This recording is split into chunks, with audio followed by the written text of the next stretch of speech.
Meet one of the volunteers who's working day in and day out to make this year's 10th Annual American Heart Ball a great success. Coming up next on Carolina People.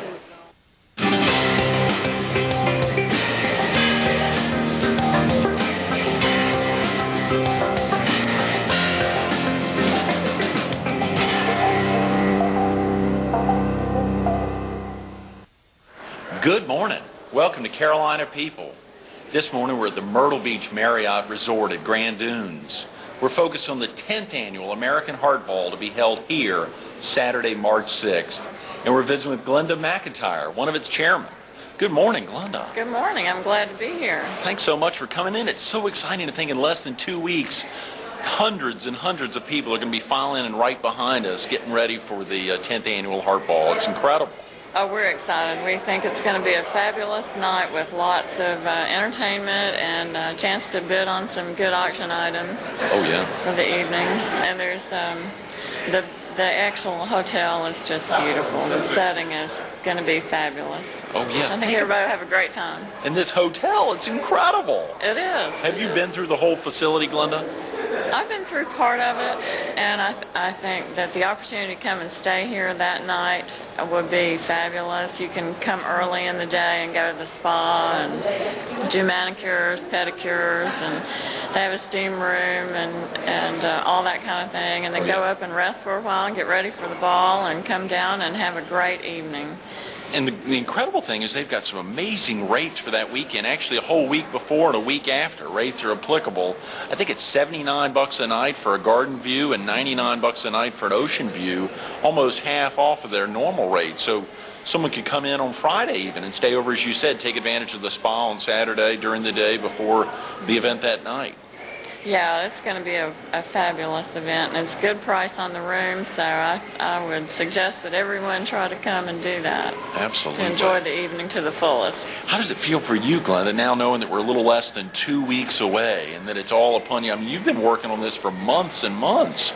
Yeah, it's been real exciting the whole time. We got a great bunch of people working on it, and they have such great ideas. Beulah Butler and Evelyn Brandon are my co-chairs. Right. And they've been real involved in all aspects of the ball, and we have such a great committee, and we just have a lot of great things planned. Absolutely. And the theme is Royal Affair of the Heart. Mm-hmm. And we also have a sub-theme, I guess. It's this Go Red for Women, which the Heart Association is doing to promote health disease awareness in women. Mm-hmm. It's been traditionally studies were done on men, and so now they've decided that women react differently with symptoms from heart disease. Mm-hmm. I think it's a great cause, and heart disease affects so many of us. Not any family is immune to it, mm-hmm. and it's a preventable disease. Heart disease is preventable? Yes, with diet and exercise and watching your blood pressure and cholesterol. And if you can quit smoking, that's a huge factor. Mm-hmm, mm-hmm. So it is preventable. Now, does cardiovascular disease and stroke have a big impact on women as well? I mean, I thought it was almost always the bigger impact on men.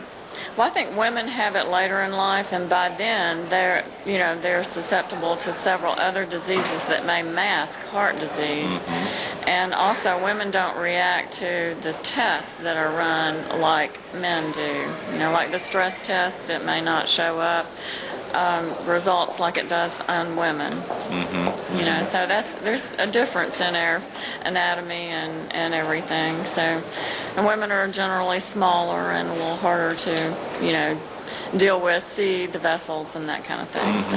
Mm-hmm. I was amazed to see, I think one out of 2 women either die from cardiovascular disease or stroke, juxtaposed against, some of the other numbers that folks think are so prevalent, for instance, in the cancer side, which are dramatic and obviously very difficult to overcome. 1 out of 26 women die from breast cancer, as opposed to 1 out of 2 women who die from heart disease. Is that right? So it's a pretty huge impact on our life. Glinda, a little bit about yourself before we really focus on the heart ball. Are you originally from the area? No, my husband and I are both from Kentucky originally, and I went to the University of Kentucky and became a nurse there, got my BS in nursing, and worked in intensive care units for several years. And we have lived in Lexington and Louisville, Kentucky, and then we're in Atlanta for a while during my husband's training, and he works at Grand Strand Regional Medical Center. And then we finally settled in Columbia, and we're there about 14 years. You were in Columbia for 14 years? Yes. And we have 2 sons, and we raised our children there, and I was involved locally with the Heart Association in Columbia and the Medical Alliance there, helping do charity work, fundraisers, and that kind of thing. So this is something I've been doing for probably 20 years. Is that in one way or another. Involvement in charity fundraisers, whether it's for the Heart Association or you said the Medical Alliance there in Columbia? Yes. A similar group down here in Myrtle Beach as well. Yes. Yes, and they focus on health, education, and welfare for the community. So they try to do projects along those lines. Sure. Glinda, do you still have family back in Kentucky? Yes, all of our family is in Kentucky. So you and Brian both? Yes. Yeah. Yes, and they enjoy coming to the beach. Oh, yeah. Myrtle Beach is fabulous, so we get lots of company. I think I've seen your dad in town a couple times. Yes. And he lives in Kentucky as well. Yes. Golly. So it's a great place to be, and I don't know if they'll come down for the heart ball or not, but it would be nice. Yeah. I think I saw that you and Brian not only dated during high school, but later got married during college. What was that like, getting married during college? Well, I think it was actually a pretty good time because it sort of takes away all the distractions of sororities, fraternities, and that kind of stuff, and it helps you focus on what you're at school for. Right. And at a young age, it's pretty difficult at times in your late teens, early 20s to focus on, and in that instance for you, it was nursing. Right. And I felt like that nursing was just such a good field to be in, and just helping people, and that's what I enjoy doing, helping people in one way or another. Now, you said much of your practice when you were as a nurse was in the intensive care units. What was that like, Glinda? Well, the intensive care units, they see all the critical patients, and some of them are there for a short time and they move out to the floor, and then others are there for a month or so, if they have some chronic long-term illness. So I got a feel for all kinds of diseases and surgical problems and everything. And does your husband work in the intensive care unit as well? My husband sees patients in there. He is a cardiovascular surgeon at Grand Strand, and he's just there every day. Oh, yeah. Of the week, just about. So you have a pretty broad knowledge of cardiovascular disease, probably from your husband. Yes, and from his standpoint of care and the typical patients, men as opposed to women, how difficult they are to care for or how easy, whatever. And there are different kinds of problems and prognoses and everything. You said you all have 2 boys. Where are they now, Glinda? Well, my oldest son is in Cincinnati, Ohio, and he is doing his first year of surgery residency up there. So great. He wants to be a surgeon. I don't know what kind yet, but he's pretty dedicated. And then my youngest son's in Florida going to school down there. He's in school? In Florida. Right. Yeah. He's in school in Florida. Yeah. Great. So. That must be exciting to have one son in residency and another son in school. That's a pretty big deal. Yeah. So we're coming along, and I was surprised that my oldest son wanted to do medicine, seeing how hard his father worked all those years. But I think it's an admirable thing. Yeah. What do you think prompted him to get interested in surgery? That's a big deal, Glinda. Oh, it is. It requires years and years of training. I think he has 7 years of residency. He finished 4 years in medical school. And then if he does cardiothoracic surgery, it'll be another 3 years. So it's a big commitment. And he is married now, so It's also hard on the wife to, because it's so stressful and you never see your husband that much. So. Wow. Yes, and I guess oftentimes it could be the woman and her husband. I mean, the husband never sees the wife because Right. She's in surgery all the time. So it could have a big impact on any relationship, I'm sure. Later this week, we've got John Molnar, who's a medical director of, the emergency room there at Grand Strand. Fascinating trying to see some of the interests that affect his life and the amazing man hours that are put into in the hospital there, really to save lives. Yes, it is. Like I said, it takes tremendous dedication and years of hard work, to make a difference. Glinda, you said you were the chairman of a heart ball there in Columbia. Is that right? Yes, I worked on the Heart Ball Committee for several years, doing different jobs before I was chairman of the Heart Ball. I actually co-chaired it with another friend of mine, and it was a great success. And it was sort of the same format with a dinner and a dance and auction, that kind of thing. And I think we've done better on our ball down here financially than we did in Columbia. That everyone here is just so supportive and so glad to donate to the auction or to sponsorships. And it's such a worthwhile cause for the region. Oh yeah, very definitely. And talk a little bit, share with viewers how the funds that come into the Heart Association, where they go, or obviously they're sent out of state, but then oftentimes they come back to the state for medical research. Right. I think they raised like $3 million, and $1 million of it was used in-state at the Medical University of South Carolina and the University of South Carolina School of Medicine in Columbia to do research grants and education, that kind of thing. So it does go back to the communities. And a lot of all the pamphlets for public education on heart disease and all you can go online and find all kinds of information about heart disease, risk factors, and everything. So it's worthwhile. Absolutely, it must be. I mean, when you think about that impact of raising that kind of money, of course, the excitement, I got to say it, viewers probably can't get a feel of that. We're here in the lobby of the Marriott, so a lot's going on here each morning. It's amazing to think, even though we're 2 weeks away, to see the crowds. They're already filling up this hotel, a new hotel that's just opened, a couple of months ago.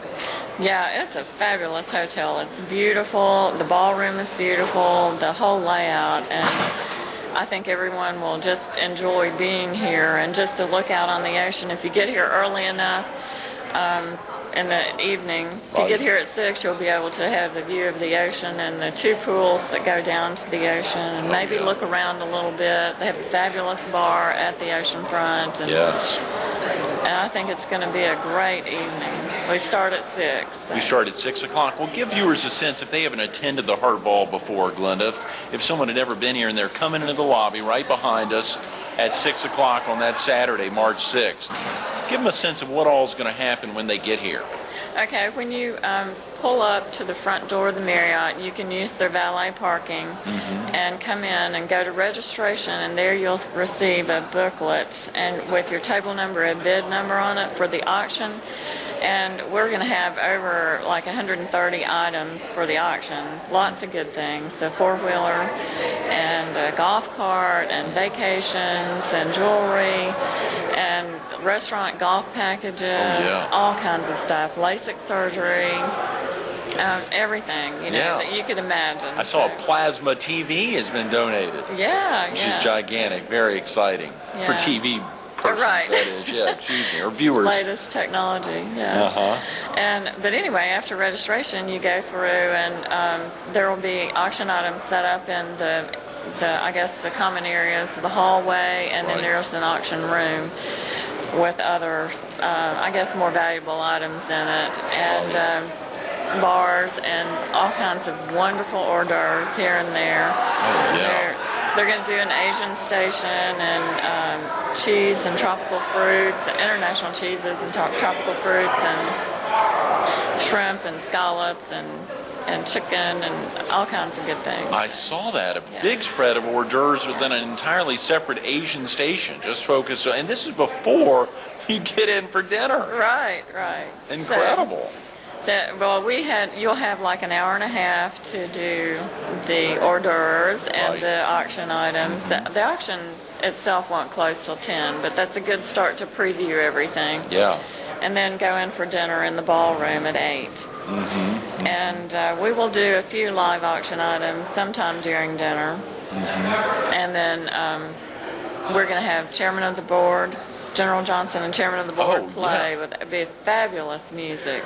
He plays some of his old tunes as well as some of the new. Right. And then there's another band called the Executives that will play a variety of music, from top 40 to beach classics and line dances and that kind of thing. So when chairman of the board's down or taking a break, the executives will step in and it'll be playing throughout. Yeah, so you have an opportunity to be on the dance floor all night. With some of that incredible food, you're going to have to spend some time burning it off. That's right. Share with the viewers a little about the menu that's prepared for the evening, Glinda. Oh, it's a fabulous menu. We're really excited about it. They spent a lot of time creating this, and it shows. We start with Chesapeake Bay crab cakes, and then we'll do a spring salad mix with pear and red grapefruit and candied pecans with a raspberry vinaigrette, and then move on to the main entree, which will be the center cut filet mignon and the main cold water lobster tail. And then the grand finale will be the white chocolate mousse with raspberry coulis and Godiva chocolate sauce. Golly, Glinda, you can For the pronounce chocolate all lovers. that correctly. Yeah. That's and there'll be a lot of chocolate lovers in the room. That's right. Now, is that a heart-healthy meal? Well, I wouldn't say that. There'll be a lot of cardiovascular surgeons and cardiologists in the room to help guide people through the meal, I'm sure. That's right. If they have any problems afterwards, Sure. they'll have lots of help. Very exciting menu. That's incredible. The Marriott went all out.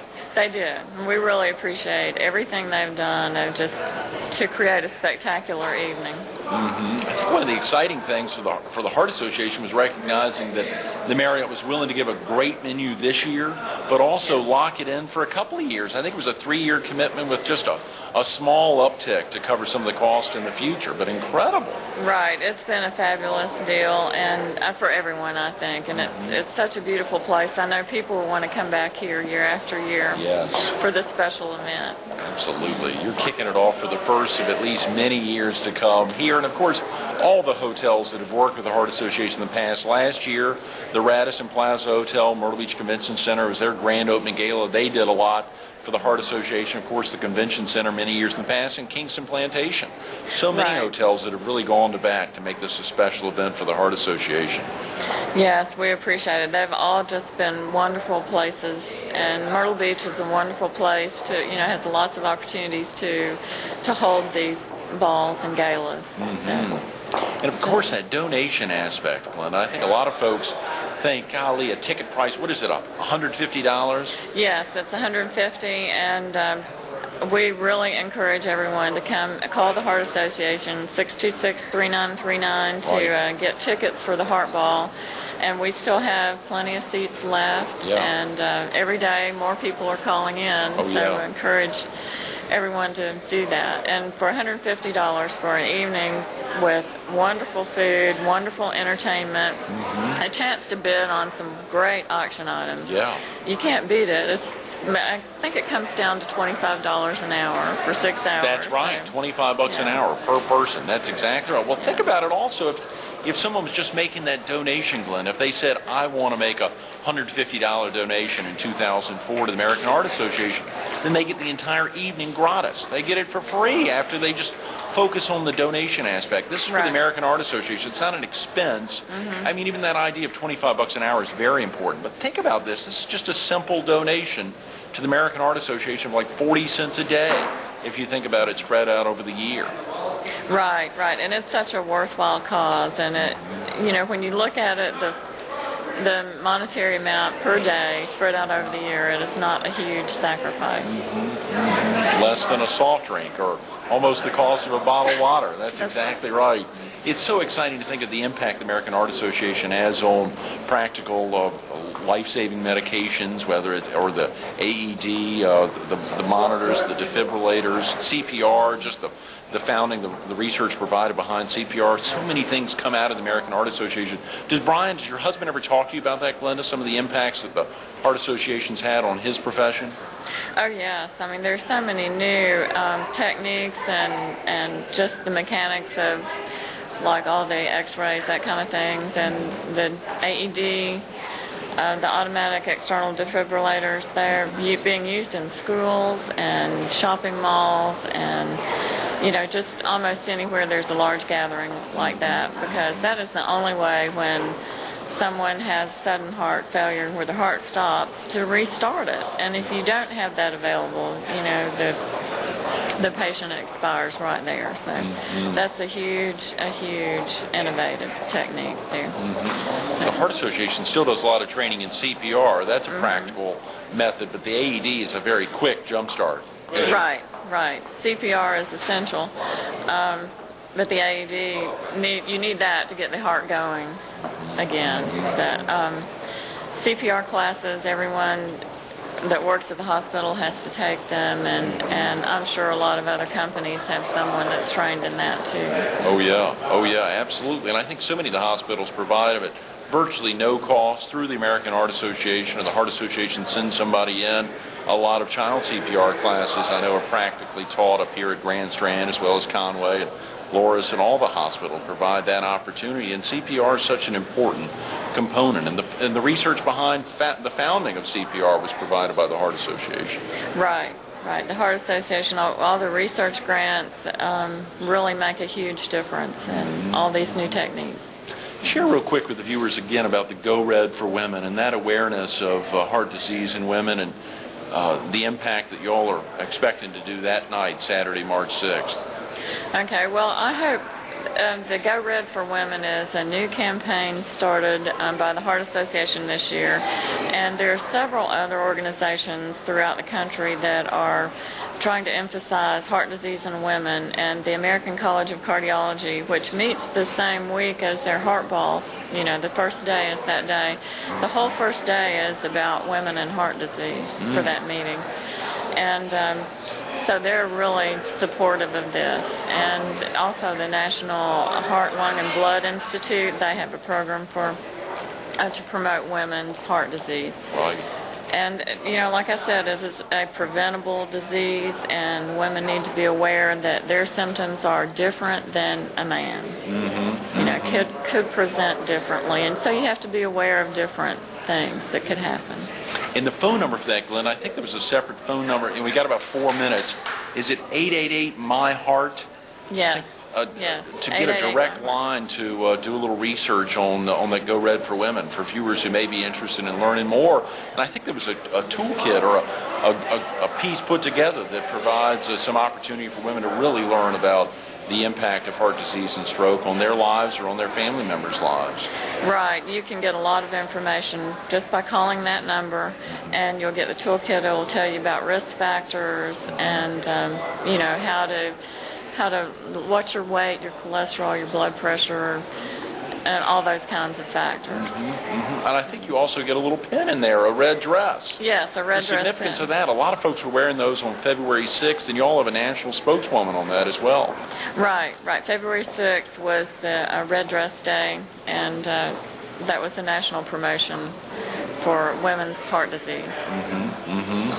The national spokeswoman is it the First Lady, Laura Bush?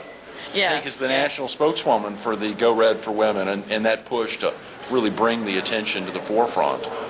Right, and it is such a needed campaign, because often women wait too late thinking that it's, not their heart, it's something else, and it just makes it more difficult to treat their disease.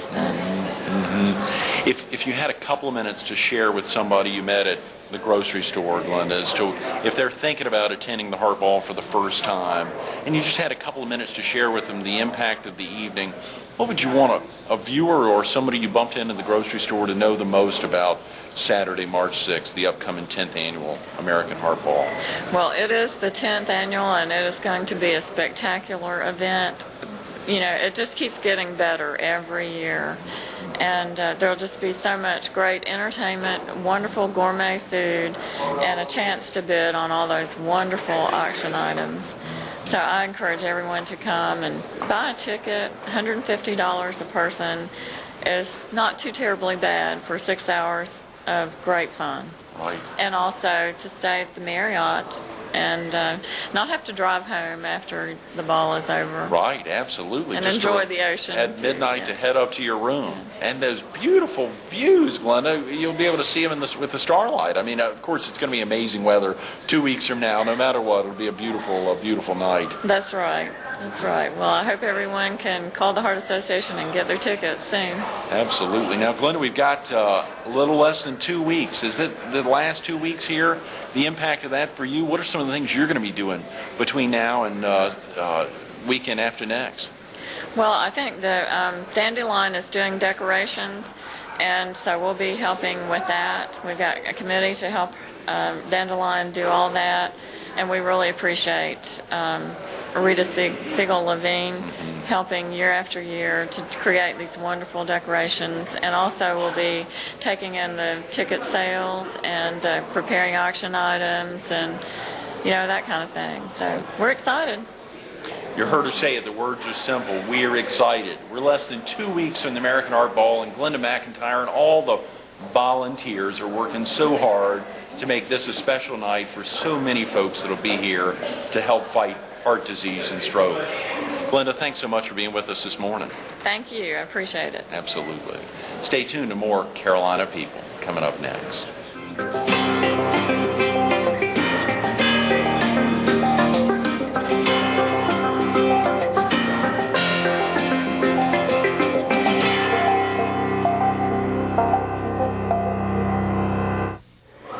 The event's the 10th annual American Heart Ball. The place is the Myrtle Beach Marriott Resort at Grand Dunes. The date, Saturday, March 6th. We're less than 2 weeks away. Give the American Heart Association a call at 843-626-3939 to buy a ticket. We need your support.